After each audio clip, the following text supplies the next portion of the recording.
Entonces, los tipos de contención son 4. Estos tipos de contención se van a ir utilizando de acuerdo a la necesidad o características del paciente, definida en estas 4 fases. Nuestra primera línea de acción o nuestra primera opción de contención va a ser la contención emocional o verbal. Pero si la primera llega a fracasar, entonces pasaríamos a la segunda fase, que es la contención emocional o verbal más la contención ambiental. Ya se van a funcionar estas dos. Pero si aún así no logramos poder contener al paciente, pasamos a la fase 3, en donde no solamente va a ser la contención emocional, sino también la contención ambiental y la contención farmacológica. Y como última opción es estas 3 más la contención mecánica. ¿Qué quiere decir? Contención emocional más contención ambiental, contención farmacológica y contención mecánica. Vamos a hablar primero de la primera tipo de contención, que es la contención emocional o también conocida como contención verbal. Dice, procedimiento que tiene como objetivo tranquilizar y estimular la confianza que se encuentra afectada del paciente. Pues obviamente estos pacientes pues van a carecer de confianza, no solamente hacia nosotros, sino con todo lo que les rodea, por el mismo episodio, por la misma situación que está desencadenando su estado mental. Entonces, este procedimiento lo que busca es ganarnos la confianza del paciente y lograr que éste coopere y poder tranquilizarlo solamente mediante el diálogo o la comunicación.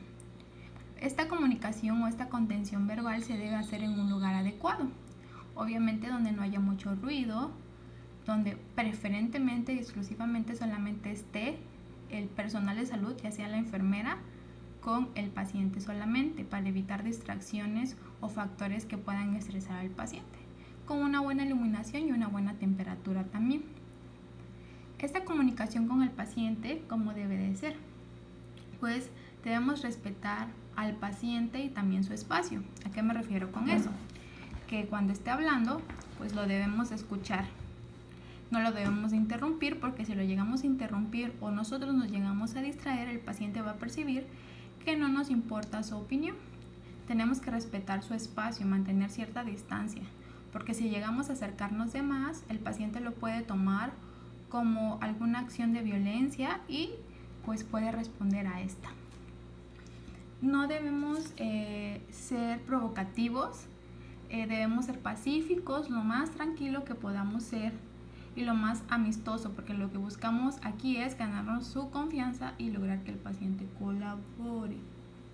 Utilizar adecuadamente el lenguaje corporal, porque muchas veces podemos estar diciendo, sí, yo te entiendo, te escucho, aquí tienes a un amigo, pero nuestro lenguaje corporal puede estar interpretándose de otra forma, como el hecho de que estemos viendo a cada rato hacia la puerta, viendo nuestro reloj como que ya nos queremos ir, ya queremos que termine el turno. Entonces ese lenguaje corporal pues puede entrar en controversia con lo que realmente estamos diciendo, y el paciente pues lo puede percibir y no va a lograr pues el objetivo, que es la cooperación de este. Solamente la persona que esté interactuando pues debe ser la que se comunique con él, para evitar que tantas personas lo estén pues de alguna manera sobresaturando de información o de esta comunicación que queremos lograr. Entonces preferentemente debe ser relación enfermera-paciente. Debemos utilizar la técnica de disco rayado. Es la técnica en donde le debemos de decir muchas veces pues cuáles son las indicaciones que le queremos dar o lo que le queremos transmitir muchas veces, para que el paciente de alguna manera lo entienda y lo perciba como tal. Y también debemos de poner límites, obviamente, para evitar que el paciente pues se torne agresivo con nosotros o quiera sobrepasar su situación. Entonces, en sí, este tipo de contención lo que busca es ganarse la confianza del paciente y lograr que éste colabore, y así poder evitar pues algún daño pues consigo mismo o con otras personas, y poder sobrellevar este episodio o esta situación o esta alteración que está provocando pues esta nueva crisis. El segundo tipo de contención es la contención ambiental, que se va a sumar a la contención verbal en caso de que la primera haya fallado. La contención ambiental es un conjunto de acciones realizadas por el equipo que atiende a una persona en crisis emocional o agitación psicomotora. En este tipo de contención ambiental, pues como su mismo nombre lo dice, es en donde vamos a procurar que su entorno o su medio ambiente pues sea lo más óptimo posible para así evitar que el paciente vaya a alterarse de más o pueda provocarse un daño a sí mismo. ¿Y en qué consiste esta contención ambiental? Pues que en los espacios dice debe ser amplios e iluminados. Acuérdense que esos son factores importantes para que un paciente se sienta tranquilo, porque obviamente, por ejemplo, si estás nada más nosotros, si estamos en un lugar muy reducido, donde hace mucho calor y está muy fuerte el sol, por ejemplo, pues obviamente puede provocar que nos pongamos más de mal humor. Y si el paciente está pasando por un episodio, pues eso puede conllevar a que el paciente empeore.